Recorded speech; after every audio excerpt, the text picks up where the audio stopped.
Доброе утро, дорогая республика! Мы приветствуем всех наших любимых телезрителей на телеканале Якутия-24. И это «Утро Якутии». Как всегда, мы начнем его очень активно. Сегодня мы сделаем зарядку, поделимся позитивными новостями, дадим несколько полезных советов. Так что оставайтесь вместе с нами и встречайте это утро с нами. Ну а если у вас есть интересные новости, то смело можете поделиться ими. Для этого вам нужно будет отправить письмо, либо ваши фото, видеоматериалы на наш электронный адрес, который вы видите перед своими экранами. Что, я думаю, не будем вас томить и начнем наш утренний эфир. Зима в этом году была уникальной. Часть стран экстремально завалила снегом, а в некоторых странах Европы, где обычно в зимний сезон открываются горнолыжные курорты, снега попросту не было. Температура воздуха в горных районах Италии, Франции, Швейцарии держалась на уровне 10-15 градусов. Ну и, соответственно, снег либо не выпадал, либо выпадал и сразу таял. Туристическая отрасль терпит огромные убытки. Ну а поклонникам лыжного спорта остается лишь ждать следующего сезона. Велосипеды на зиплайне и прогулки на свежем воздухе. Вот так теперь выглядит зимний отдых на французском горнолыжном курорте Атакам. Здесь, во французских Пиренеях, зимы все чаще без снега. И хотя туристам по-прежнему нравится, персонал курорта уже начал задумываться, как будет зарабатывать на жизнь в будущем. Станет ли в будущем такой отдых единственным возможным для нашего курорта зимой? Не знаю, на этот вопрос сложно ответить.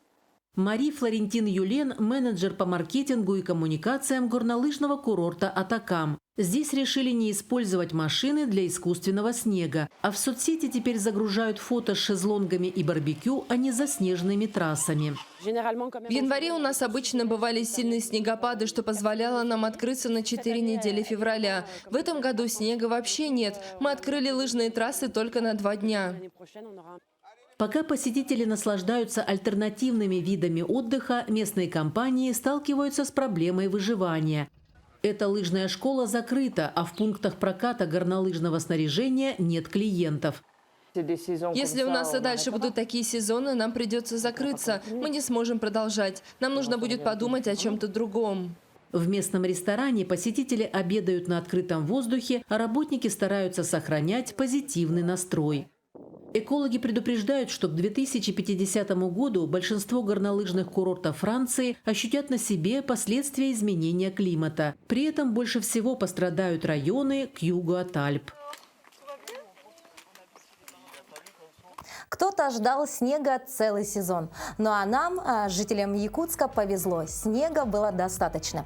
И мы уже с нетерпением ждем, когда же он растает. И у нас появится возможность вновь выйти на уже полюбившиеся утренние зарядки на улице нашей столицы. Ну а пока погода не позволяет, предлагаем вам это сделать прямо сейчас у экрана своих телевизоров. Всем доброе утро! Давайте вместе с нами сделаем продуктивную зарядку. Становимся ноги на ширине наших плеч. Первое упражнение называется джампинг. Прыжки делаем. При прыжках ножки отводим в стороны и ручки наверх. Вдох, выдох, вдох, выдох. Работаем с вами 20 секунд. 5 секунд мы с вами походим и отдыхаемся. Вдох, выдох, вдох, выдох.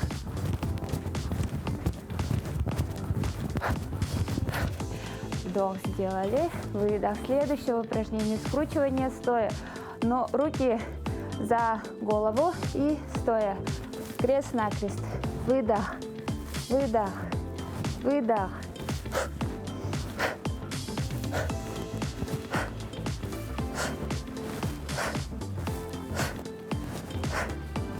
До конца работаем. Следующее упражнение называется Good Morning. Классическое приседание, только до конца не садимся. Отводим таз назад и выдох. Как будто хотите закрыть дверь. Вдох, выдох. Вдох, выдох.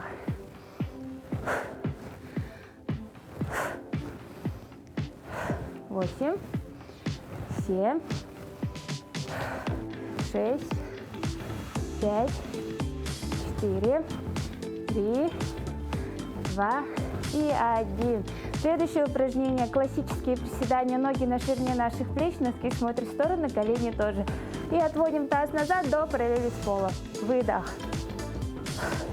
2, 3, 4, 5, 6, 7, 8, 9 и 10. Следующее упражнение называется сумо. Ноги еще шире наших плеч. И садимся до параллели с полом, отводим таз назад. Тоже 10 повторений. 1, 2, 3, 4, 5, 6, 7, 8, 9 и 10. Собрали ножки, сделали вдох, выдох. Еще раз. Вдох, выдох. Желаю вам продуктивного дня. Ну а сейчас давайте узнаем, какие же новости произошли на территории нашей республики и за ее пределами.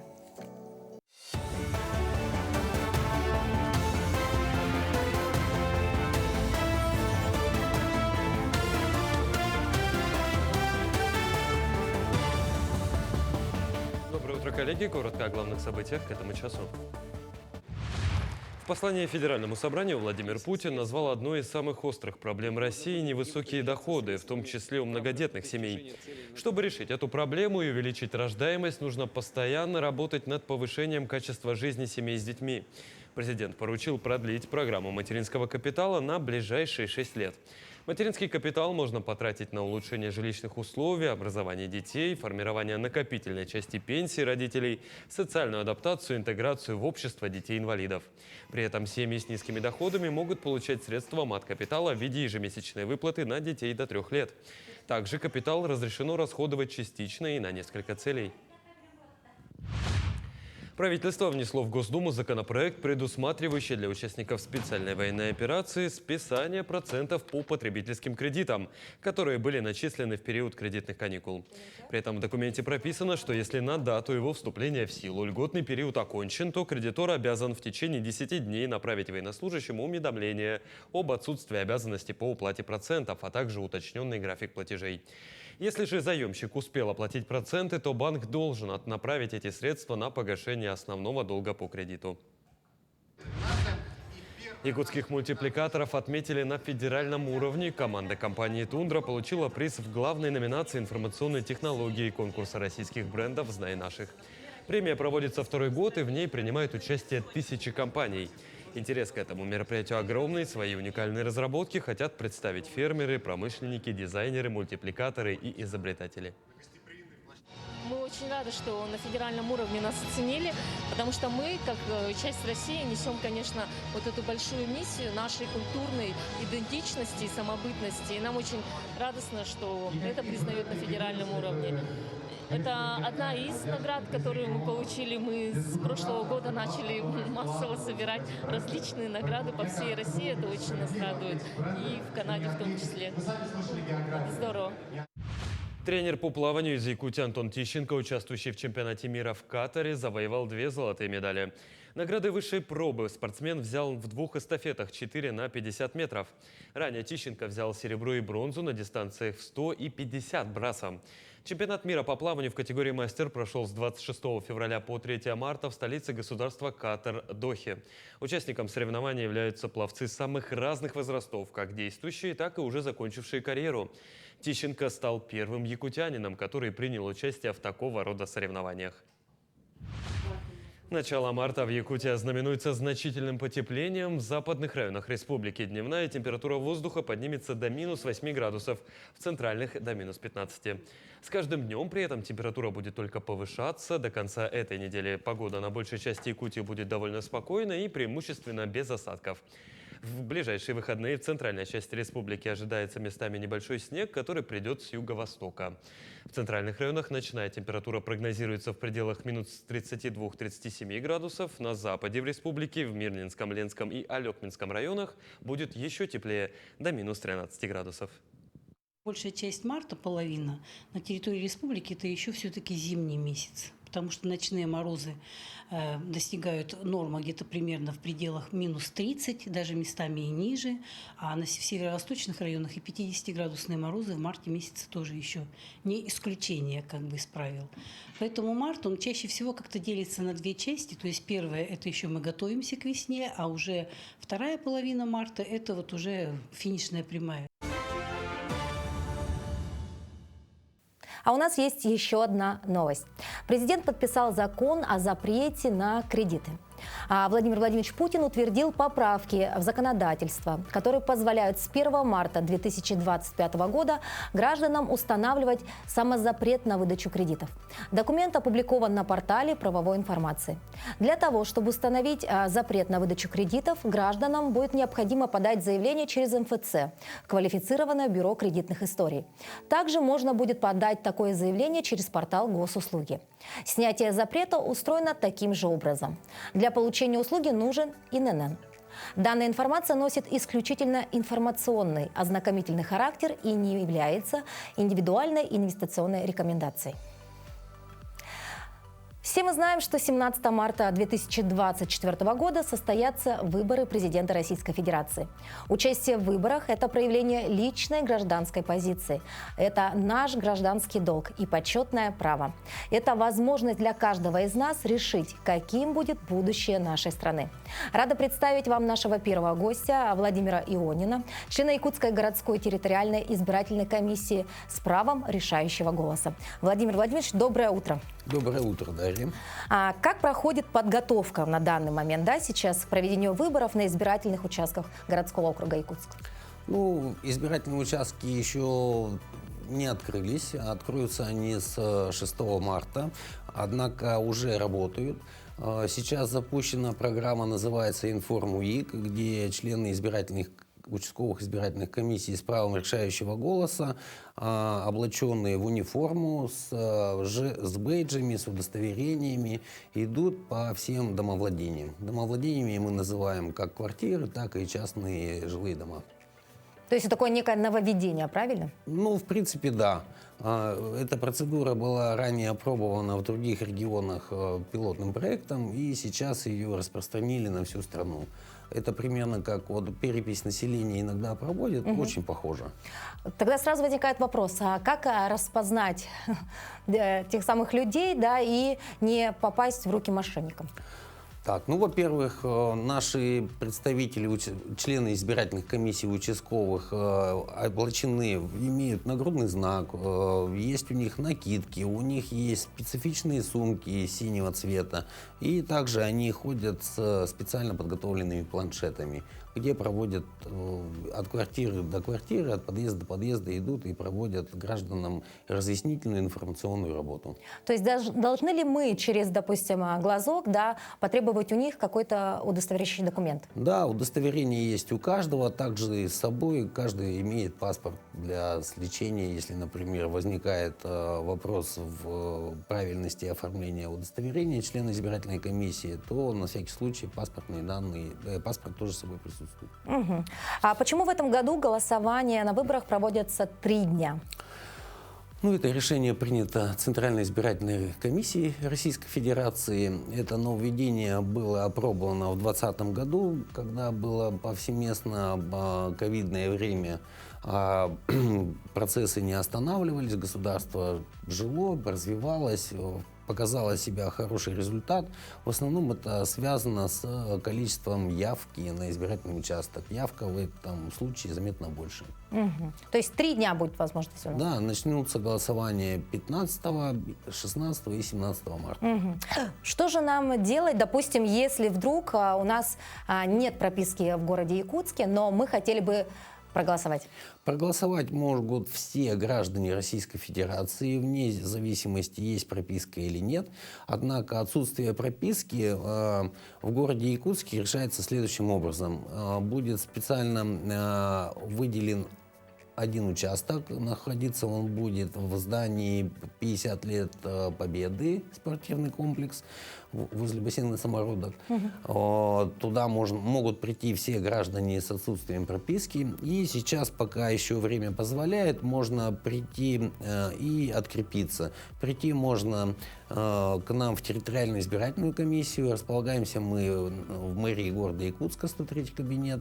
Также открыты у нас дополнительные участки в ДК Гагарина и в кинотеатре Емьян.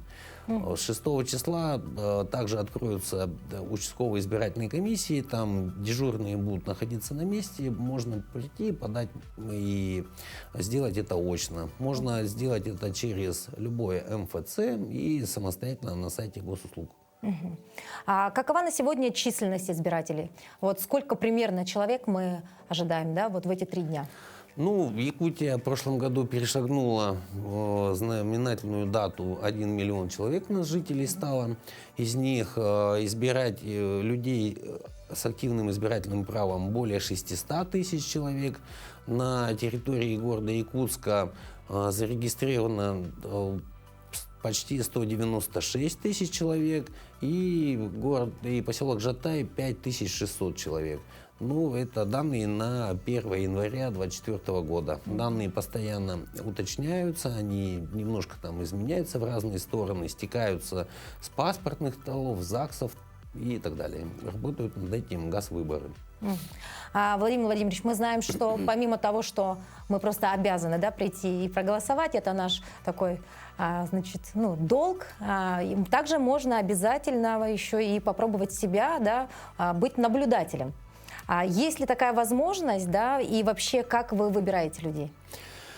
Ну, вообще, голосование – это право, это не обязанность. Да. И хочу сказать, право, которое пронесли через века. Я думаю, что мы с вами одинаковые учебники учили по истории, да, еще в Древней Греции и в Древнем Риме голосовали камешками, там, черными и белыми. Однако еще до прошлого века далеко не все имели право активного избирательного права. Например, там, еще век назад, чуть больше, женщины вообще не голосовали. И правом голоса обладали, это были какие-то исключительные люди, там, по титулу, по званию, по финансовому положению своему имели активное избирательное право. Сейчас оно есть у всех. Тоже предлагаю всем им воспользоваться. Замечательное право, ничего такого. Каждый голос важен, скажу честно. Мнение, что мой голос ничего не решает, совершенно ошибочное. Из капельки ручеек, из ручеек речка, из речки море, моря складываются в океаны. Все именно так. Так работает. Ну а если мы говорим все-таки про наблюдателей, вернемся вновь к теме, да? Наблюдатели, в принципе, это такие же люди-общественники, как и мы с вами. И я могу быть наблюдателем, и вы можете наблюдателем. В данном случае вот конкретные выборы президента Российской Федерации, наблюдателями у нас могут быть представители партий политических, выдвинувших своих кандидаты, и также люди, которых аккредитует Общественная палата Республики Саха-Якутия. И сейчас идет процесс, да, еще этот? Да, процесс формирования идет. Партийные занимаются своими списками, Общественная палата готовит свои списки. А как можно узнать адрес своего избирательного участка? Адрес, это вообще не сложно, если немножко дружить с компьютером, да. Прежде всего, это можно найти на сайте Центральной избирательной комиссии Российской Федерации. Туда вносишь свои фамилии, имя, отчество, год рождения, адрес и указываешь электронную почту, на которую тебе прислать. А так это можно сделать, опять же, у нас территориальной избирательной комиссии, участковой избирательной комиссии, если обратиться очно, это несложно. А часто возникает вопрос, мы голосуем по прописке или по месту жительства? Мы вообще в Российской Федерации мы прикреплены к прописке. И статистика, и ГАЗ-выбор, и много кто из разных служб опираются именно на прописку. Да, но как ранее упомянул, можно открепиться, и можно и не иметь прописку, и проголосовать в любом удобном избирательном участке, там, по месту жительства, по месту работы, в отпуск я поехал. Да, Можно это сделать за границей. Российская Федерация предусмотрела возможности. Избирательные участки открыты в 98 странах. Даже так можно, да? Главное было бы желание, правильно? Да. Хорошо. А как же будет освещаться процесс голосования в городе Якутске?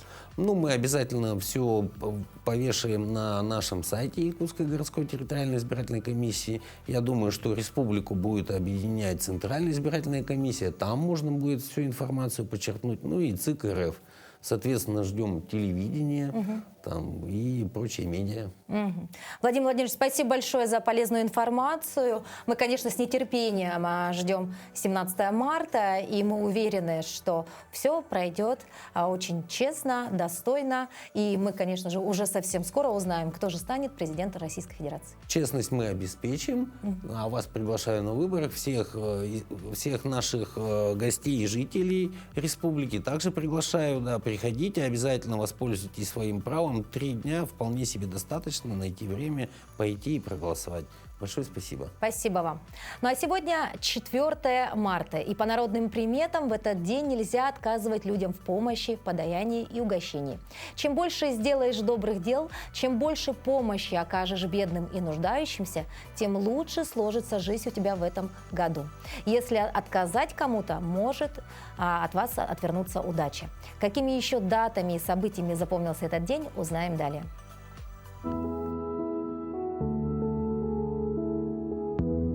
На календаре 4 марта. Сегодня Всемирный день борьбы с ожирением, Всемирный день инженерии и День театрального кассира. По народному календарю День Катыша, День памяти Льва Катанского, христианского епископа и святителя, в языке русского народа очень быстро превратился в День Катыша. Объяснение такому названию простое. В этот день в последний раз катались с горок. Этот день в истории. В 1818 году, 4 марта, в Москве открыт памятник Кузьме Минину и князю Пожарскому. В 1877 году в этот день на сцене Большого театра состоялась премьера балета Чайковского «Лебединое озеро». В этот же день Эмиль Берлинер создал микрофон, и этот день считается днем рождения микрофона. В 1918 году в водах Бермудского треугольника исчезло военно-морское судно «Циклоп». А в 1955 году в этот день фирма Sony приступила к выпуску карманных радиоприемников. Антонио Вивальди – итальянский композитор, скрипач, педагог, дирижер. Поль Мариа – французский композитор, аранжировщик и дирижер. Юрий Сенкевич – советский российский путешественник, телеведущий, ученый. Лариса Лужина – советская российская актриса театра и кино, народная артистка РСФСР. Борис Моисеев – советский и российский танцовщик, хореограф, певец, заслуженный артист России. В этот день также увидел свет Вячеслав Малафеев, российский футболист, вратарь, заслуженный мастер спорта России. Именины сегодня отмечают Антон, Афанасий, Василий, Давид, Денис, Иван, Игнатий, Корнилий, Лев, Леонтий, Николай, Самсон, Сергей, Тихон, Федор, Филипп и Ярослав.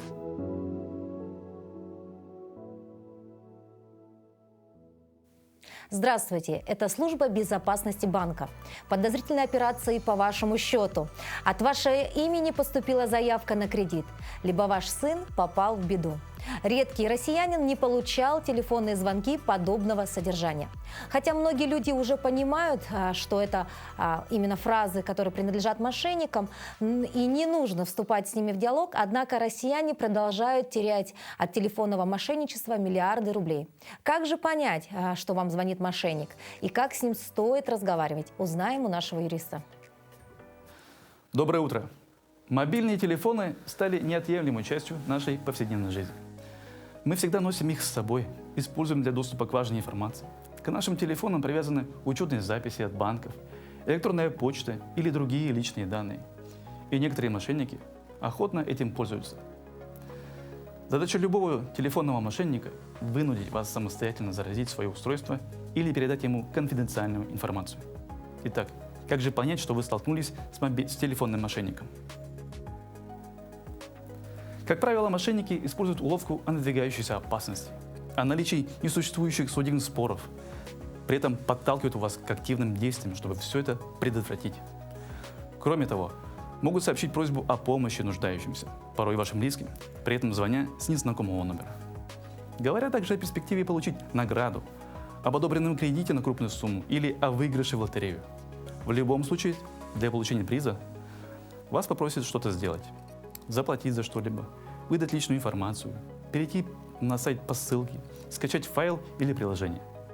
Это все верные признаки того, что на другом конце провода мошенник. Поэтому очень осторожно разговаривайте при звонках с любых незнакомых подозрительных номеров. Не сообщайте персональную информацию. Никому не передавайте реквизиты банковских карт.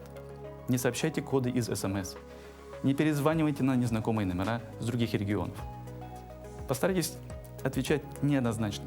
Уходите от кратких ответов «да» и «нет». Задавайте вопросы встречные. Возможно, не припомню, надо подумать. Уточните, по какому поводу звоните и тому подобное. Для перестраховки не будет лишним установить официальное приложение, которое поможет определить спам-звонки. Если же все-таки вы стали жертвой телефонного мошенника, то следует немедленно обратиться в правоохранительные органы. На этом пока все. Будьте бдительны и берегите своих близких. До свидания. Интересно, а могут ли звезды уберечь нас от встречи с мошенниками? Неожиданные результаты получили специалисты платформы Финуслуги после опроса россиян о том, на что они ориентируются, когда принимают финансовые решения. Так, треть, это 33% респондентов, заявили, что они используют гороскопы. Кроме того, у 31% опрошенных есть талисманы для финансового благополучия. Это и денежное дерево, и счастливая купюра для привлечения денег, или даже жаба с монеткой во рту. Также каждый пятый россиянин использует денежные аффирмации. А также, например, 17% следует лунному календарю. Поэтому будьте бдительны, а наш гороскоп пусть будет вам в помощь.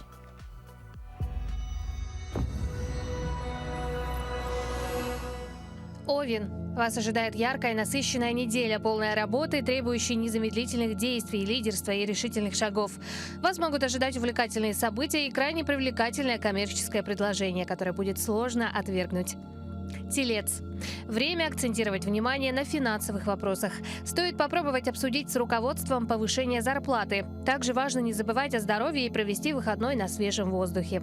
Эта неделя потребует от вас объективности, такта и сердечности в оценке происходящего. Близнецы. Сейчас вы особенно склонны к эмоциональным всплескам, так что звезды рекомендуют проявить терпение. Проблемы на работе могут спровоцировать конфликты дома. Здоровье будет стабильным, если не учитывать общее чувство уныния и легкую нервозность. Зато у вас появится отличная возможность встретить благодетеля или спонсора. Рак. Вам предстоит исключительно благоприятная неделя. Звезды сулят успешные результаты в начинаниях, к которым вы относились скептически.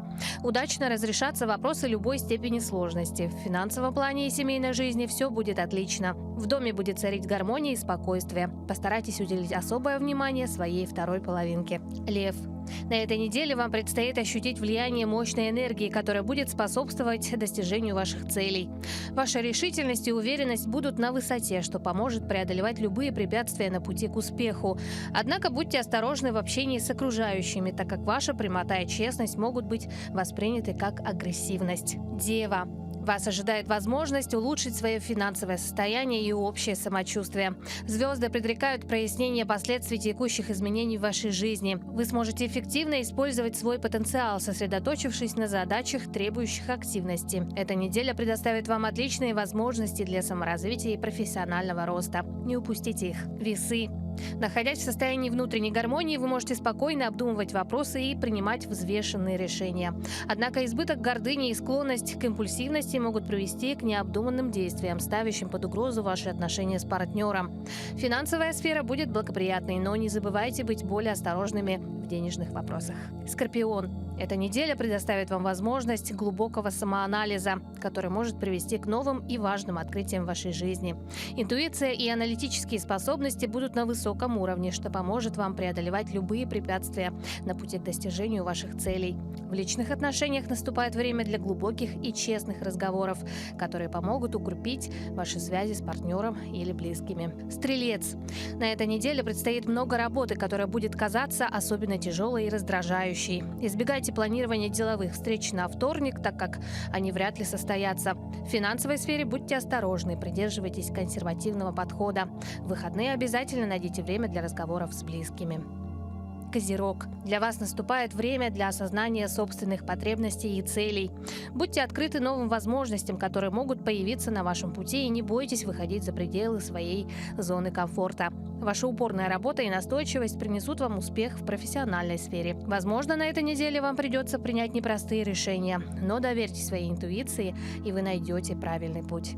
Водолей. Эта неделя принесет с собой споры, недопонимания и обиды. Ваша преданность работе может быть воспринята близкими как отсутствие желания общаться.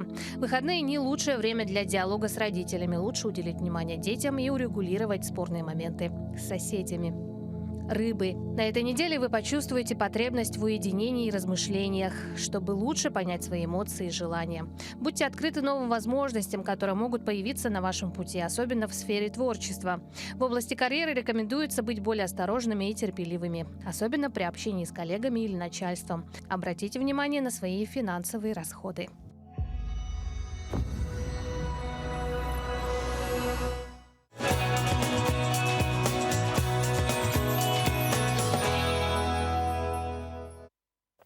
Не за горами новый посадочный сезон.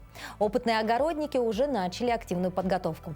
Запасаются качественным посадочным материалом, удобрениями и грунтом. Чтобы вырастить крепкую рассаду и получить отличный урожай, каждый дачник использует множество приемов, проверенных временем. Одной из таких хитростей является использование перекиси водорода для выращивания здоровой рассады. Баклажаны и перцы. Я замачиваю их в перекиси. Она заодно и обеззараживает, там сразу бактерии все убирает. Профилактика заболеваний. И заодно у них очень крупные толстые стенки. Перекись, она немножко эту структуру этих оболочек меняет, разрушает. Вот такие желта. После перекиси они становятся побелее. Сейчас вот будем там открывать, они беленькие. Я их засыпаю. Ложочки я готовлю очень просто. беру вот зубочистки. Построительная лента малярная, которую клеют, чтобы краской не запачкать, там будет ненужный вариант. И на ней прямо пишу: звезда Востока. Перекись вообще вещь замечательная. Когда у нас растение начинает от залива погибать, вот тогда мы тут уже на литр воды добавляем там 2 столовых ложки 3% перекиси и поливаем растение. Это уже когда корешки начинают там дышать, потому что перекись, она несет туда с собой кислород. Что такое формула перекиси? H2O2. Потому что там кислорода больше, корешкам начинает поступать кислород, и растение может восстановиться уже без проблем. И пишу, что у меня вот замочено, я тут делаю отметку. Вот на сегодня я тоже записываю: звезда Востока, красная будет у меня сегодня, и звезда Востока желтая. В аптеке другой не было, я купила такой, очень удобно, она не проливается, не проливашка, я туда просто ее наливаю. Вот они пусть стоят. А вот помидоры, я даже и в перекись-то их могу не ложить, потому что они очень активно и так прорастают. Для обеззараживания раствором марганцовочки замочили. У нас теперь есть время позаниматься непосредственно посевом. Почва какая? Более легкая. Я там одну часть покупной, часть беру свою землю. И если своя земля, у меня есть земля, где она у меня более песчаная, то я песок не добавляю. А если земля такая более перегнойная, своя, огородная, то я туда еще часть песка добавляю. Я прокаливаю эту почву в микроволновке, для посева, в микроволновке по 6 минут на 600 градусов. Им уже 5 дней. Это у меня баклажаны. Главное, чтобы они здесь сильно не проросли. Я их просто вот с хорошей пророщенной я ложу по одному семечку. Баклажаны 8 стаканчиков. Чтобы не путать баклажаны сорта, я сейчас в эти места посажу перец. Потом опять баклажаны. Сутки, допустим, они пролежали, потом их 1-2 часа, потом перекладываем вот такие спонжи закрывают, да, вот Да, так вот друг они на- закрыты друг на друг на друга, дружку хорошо влажненькие. смачиваем и в тепло. Сравнивать вот с теми Красиво. семенами, Да. это просто вообще. Еще один тут есть. Пророк. Последняя декада февраля, начало марта. В какое время можно уже собирать урожай? Ну, здесь на них пишут, там, сколько срок их роста. Мгм. У кого-то 140 дней, у кого-то 110 Мгм, дней. мгм. Вот примерно в эти сроки, значит, от посева я их посеяла, от всходов считаем потом дни, когда будет Мгм, урожай. мгм. Взошли, 100 дней отсчитаем, там уже Мгм. зацветут они. Это сколько дней-то надо, месяцев-то? Ну Это, да. как правило, 3 месяца надо, чтобы они зацвели и начали давать урожай. Мгм. Это агроперлит, и я тут, перлит. у меня были Мгм. мокрые опилки еще сколько-то времени Мгм, лежали. мгм, Тут уже не стараемся их придавливать, потому что у нас корни мгм. есть. Если мы будем пришлепывать их, мы эти корни можем переломать. Повредить. Маргарита Васильевна отважная экспериментаторша, да, вот в этом Я деле. люблю И экспериментировать. вот будем повторять за ней, да, но чтобы у нас тоже были урожаи.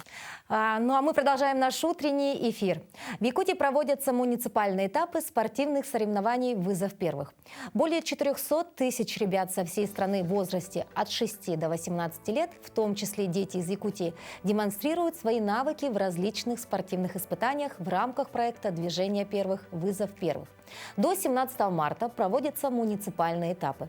Подробнее с нашим гостем мы поговорим на эту тему. Это Василий Местников, специалист аппарата регионального отделения движений первых Республики Саха-Якутия. Доброе утро. Здравствуйте. Василий Васильевич, что за интересный проект такой в целом? Давайте поговорим. И кто же стал инициатором?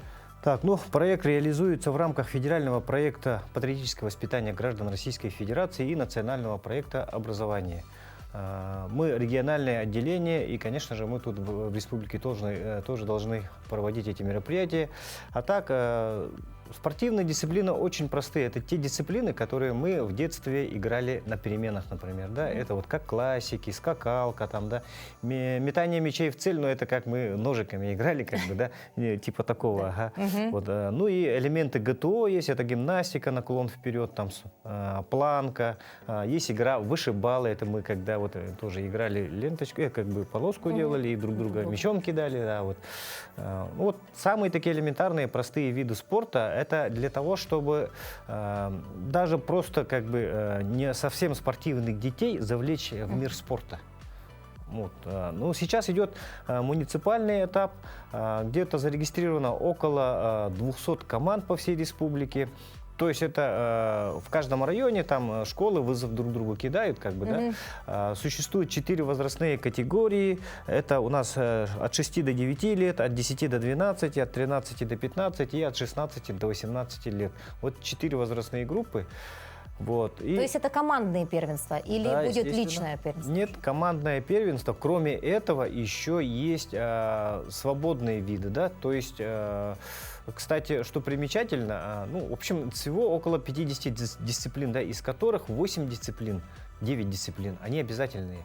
Кроме этого есть еще по выбору, да. И что примечательно, туда вошел и наш масс-рестлинг. Там есть различные скейтборд, там еще какие-то виды спорта, по которым это уже как личное первенство идет. Да. То есть, по сути, любой ученик может принять участие, да, выбрать определенные дисциплины, или он должен сдать все? Для начала мы самое обязательное, это вот класс, например, выбрал, что они будут участвовать, да, создали свою команду, и они участвуют в обязательных дисциплинах. То есть они в 9 дисциплинах должны обязательно. Да. Кроме этого, еще есть вот свободные дисциплины, которые они могут выбрать, и тут уже личное первенство. Ну а какие направления самые популярные? Так, ну, самые популярные, если мы говорим, речь идет о обязательных дисциплинах, то как бы то, что у нас не было еще в то время в Советском Союзе, да, ну, возможно, где-то играли, наверное, это регби. Сейчас вообще как бы по России мощно начинает продвижение регби, и в этом случае тег-регби, это то есть вместо силового удара, там, да, как бы, ну, отстранение противника, да, у детей вот тут вот повязки такие на липучках прикреплены. То есть если оторвали у тебя повязку, ты стоишь на месте и никуда не двигаешься, ты можешь только пас передать назад, и все. То есть тем самым как будто бы выбывает человек. То есть даже и такие интересные дисциплины есть, которые, в принципе, возможно, не знакомы многим жителям нашей республики. Но если подготовиться, да, если собрать хорошую, сильную команду, то можно, в принципе, победить на муниципальном районе, а далее будет... Да, на муниципальный этап районы выбирают, ну, то есть там отбор идет внутри района, то есть отсоревновались, и по каждой категории по одной команде приедут на региональный этап. Региональный этап уже делает выборы, и потом 4 команды от каждой возрастной группы по одной команде поедут в Москву защищать честь республики. Вот так, то есть такая мини-спартакиада, я бы сказала, да, практически? По таким простейшим видам спорта. То есть и в классике будут соревноваться? Да. Там можно прям серьезно устроить конкуренцию, разве? Мне кажется, там все так примитивно. Можно, там так усложнено, что вот, например, ну, в этом случае у нас хоккейная шайба ставится, да, и в разных регионах, оказывается, по-разному эти классики играли, да, и надо ногой сдвинуть прямо так, чтобы оно не улетело никуда, вот эту вот шайбу, чтобы она была прямо внутри квадрата, и из каждого, как бы переходя с клетки на клетку, ты должен ногой передвигать, не задевая пол. Ну, то есть сложные усложнили, такие усложнили, да. И с какого номера клетки ты выбываешь, тот балл тебе и ставится. Там, например, 1, 2, 3, 4, 5, 6, 7, 8. Ну, до 5 дошел, дальше не прошел, все, тебе 5 баллов всего назначают. Я думаю, многим ребятам ставится. сейчас это такая очень интересная будет история для них, да? Потому что это что-то новенькое, это интересно, да, но и самое главное, есть к чему стремиться, да? Соответственно, кто будет оценивать? Это все-таки конкурс, это соревнование? Да, насколько мы поняли, что это каждый год, возможно, это будет уже как бы делаться. Да, традиционно. Ага. Ну и, конечно же, это школьные, значит, учителя физкультуры должны уже подготовиться. Для них, в принципе, должны уже потом специальные программы выпускаться, по которым они будут проводить, учиться, как проводить правильно вот эти вот состязания. Но в этот раз мы уже и специалисты движения первых, советники школ будут участвовать, принимать в судействе. Ну и мы хотим, конечно, чтобы нам и спортсмены со стороны тоже помогли. Да. Ну, я думаю, у нас есть кадры, да, которые будут активно помогать ребятам, да. Ну, а в целом, как вы считаете, для чего нужны подобные мероприятия, да? Ведь у нас, в принципе, дети в школах и так заняты, да. У них и есть учебная программа, да, и физическая нагрузка, дополнительные секции. Ну, а здесь такой вот глобальный проект. Для чего? Вот смотрите, если Министерство спорта ратует о том, чтобы мы олимпийских чемпионов взращивали, да, то дети, которые чувствуют себя, что они не совсем спортивные, они же остаются вне зоны внимания спорта. Вот мы их и хотим подтянуть. А тут включается кнопка, возможно, он для себя скажет: да, я, оказывается, за команду и вообще могу как бы спортом заниматься. Хотим разбудить спортивное вот это вот начало у каждого ребенка. У каждого ребенка. Здорово, отлично. И если все-таки говорить о сроках, да, вот сейчас подаются заявки, да, а когда начнется уже отборочный тур? Так, ну, муниципальный этап уже идет с 15 января и до 17 января, вернее, 17 марта он заканчивается. И уже дальше переходим на региональный этап. Региональный этап мы планируем 24-25 марта во время каникул провести уже здесь, в городе Якутске. Потом поездка в Москву планируется где-то середины, ну, в период времени, да, середины мая до середины июня. Василий Васильевич, спасибо большое, что посетили наш утренний эфир. Ну и, конечно, мы надеемся, что благодаря таким проектам, конечно, наше будущее поколение, во-первых, будет активным, во-вторых, будут здоровыми, да, ну а в-третьих, конечно, возможно, как вы и сказали, именно из таких проектов будут рождаться олимпийские чемпионы. В здоровом теле здоровый дух. Спасибо большое. Ну а сейчас мы рады передать слово нашим коллегам из новостного отдела.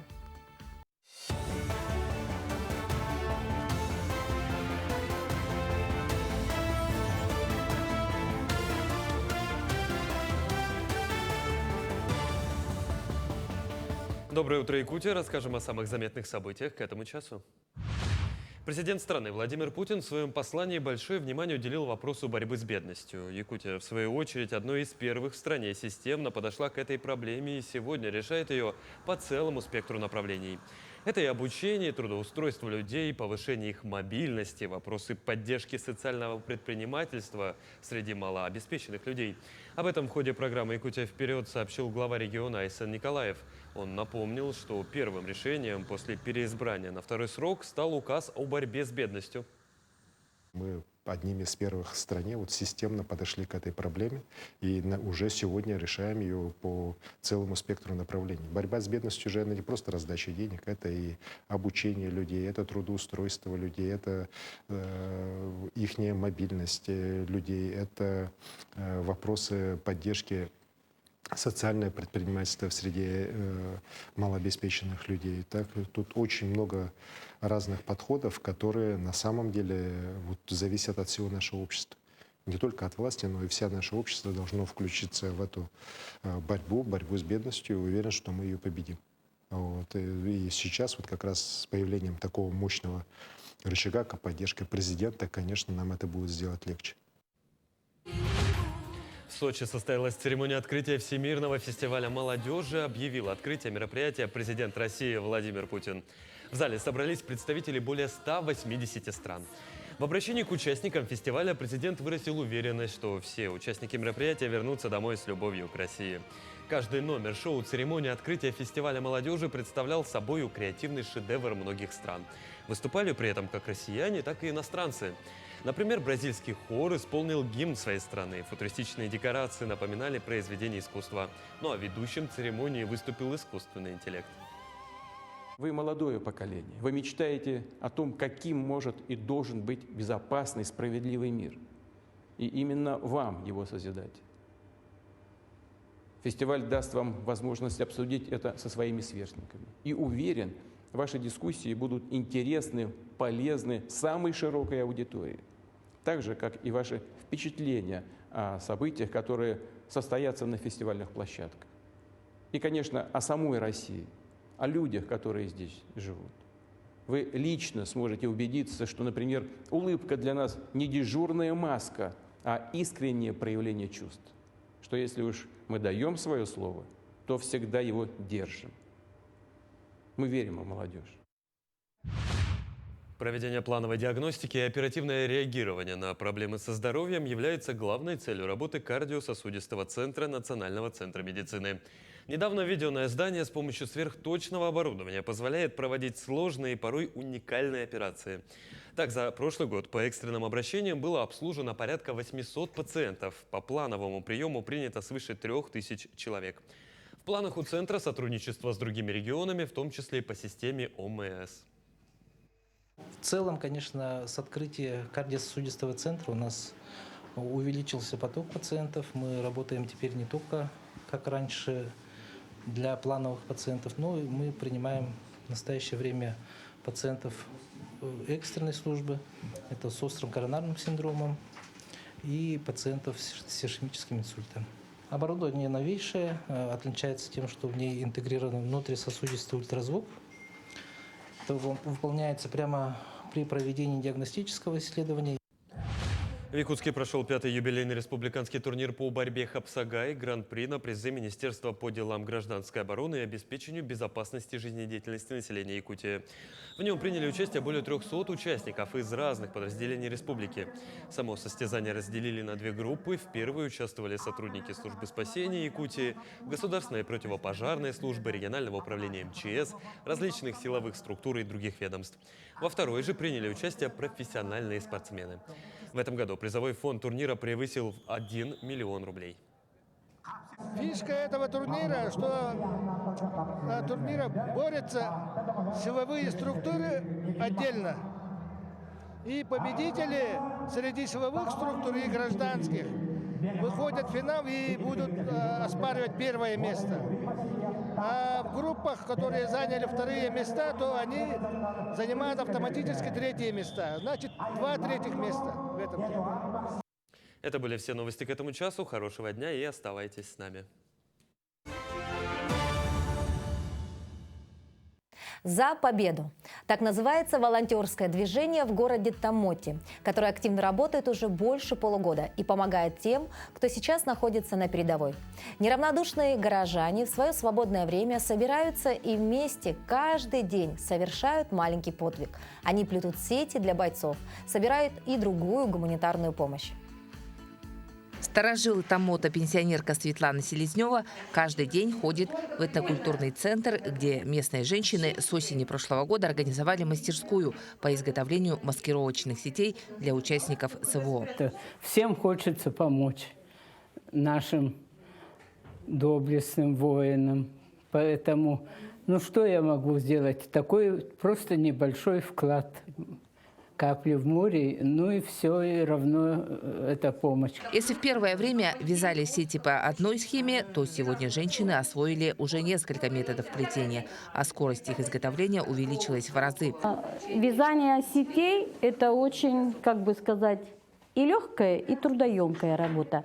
Потому что первое время, когда мы вязали, у нас были рыболовные сети, и были и по диагонали, и была и чья такая мелкая. Сейчас нам закупила Наташа, тоже привезла. Это очень хорошая сетка, по которой можно работать. Бывает, что женщины плетут быстрее, чем доставят очередную партию тканей и сетей. Но даже и в отсутствии сырья мастерская свою работу не останавливает.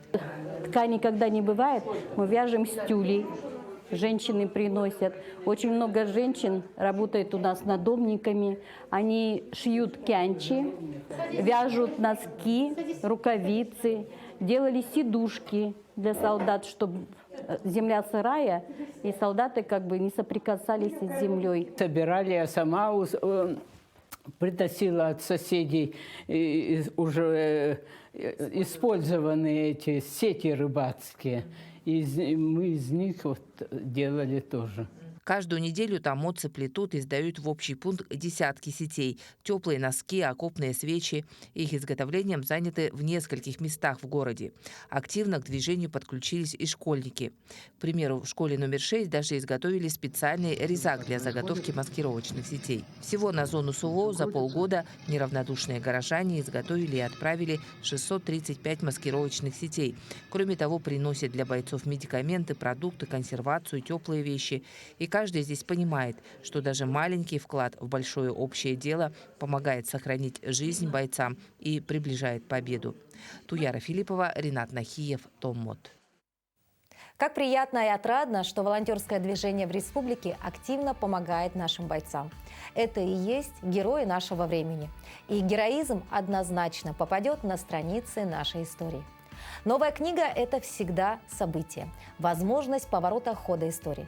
Кафедра журналистики Северо-Восточного федерального университета, Национальная библиотека и Намский УЛУС объединили усилия для создания уникальной книги, рассказывающей о событиях начала XX века словами очевидцев, а именно участниками кружка «Якутская молодежь». Подробнее в сюжете Национальной библиотеки Якутии. Геополитика, литература, религия – что волновало молодежь более 100 лет назад. Их мысли и мечты теперь достоверно можно узнать из новой книги «Доминует тьма, да здравствует просвещение». Презентация ее состоялась на днях в Национальной библиотеке. Основа книги – это уникальный источник, рукописный сборник и журнал «Сырдык. Что значит свет?». Его создавали с 1917 по 20 годы члены культурно-просветительского кружка «Якутская молодежь». Чудом уцелевшие 14 номеров полностью вошли в новую книгу, содержание статей расшифрованы отдельно. Насколько эта молодежь, которая собиралась вокруг сборника, потом журнала «Сырдык», их уровень знаний, насколько они мыслили глобально, как молодежь реагировала на события, которые происходили в стране тогда. Значит, это творчество тогдашней молодежи, мне кажется, имеет значение и для сегодняшней молодежи.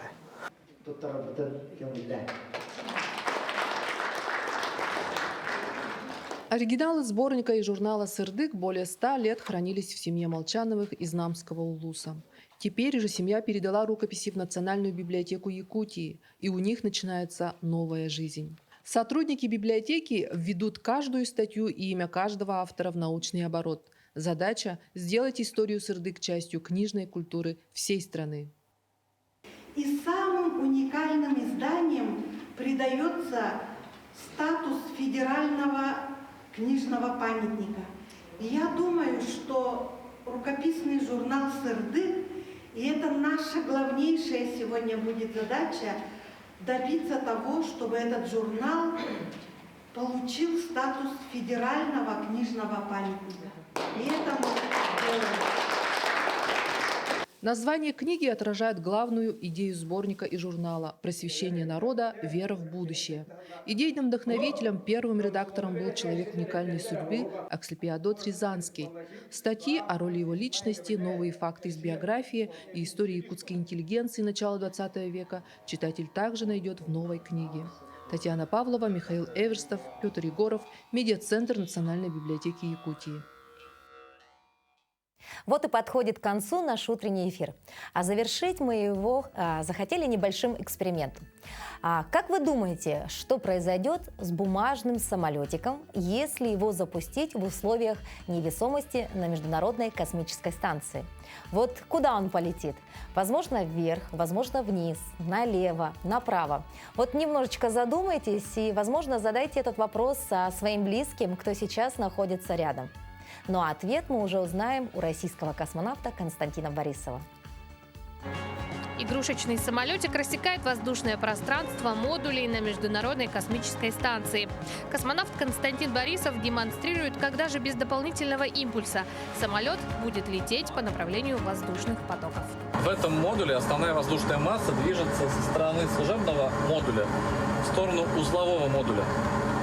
Примерно со скоростью 10 сантиметров в секунду. Если просто аккуратно отпустить самолетик, то он будет подхвачен этим потоком и полетит именно в эту сторону, что мы сейчас с вами и наблюдаем. По словам Борисова, на Земле запуск бумажного самолетика осложняется наличием силы тяжести, которая тянет его вниз. Когда я запускал самолетик, я задирал его нос немного вверх. В авиации это называется угол атаки. Под правильным углом атаки набегающий воздух будет создавать подъемную силу. На Земле эта подъемная сила борется с силой тяжести, которая стремится утянуть самолетик обратно на Землю.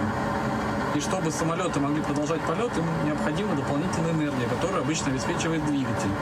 Космонавт также отметил, что из-за отсутствия силы тяжести в невесомости бумажный самолетик все время стремится вверх, а для его запуска достаточно совершить обычный бросок. Напомним, российский космонавт Константин Борисов прибыл на МКС 27 августа 2023 года на борту американского космического корабля SpaceX Crew Dragon с экспедицией Crew 7. Константин Борисов – третий российский космонавт, полетевший на МКС на борту ракеты SpaceX. Его предшественниками стали российские космонавты Анна Кикина и Андрей Федяев. Вот таким было утро понедельника. Мы желаем вам плодотворной недели, прекрасного настроения. Ну и, конечно, просыпайтесь с нами каждое утро в 7:00 на телеканале «Якутия-24». Ну а если вдруг вы пропустили наш выпуск, вы всегда можете найти всю полезную информацию на нашем телеграм-канале. А если вы до сих пор не подписаны, сделайте это прямо сейчас.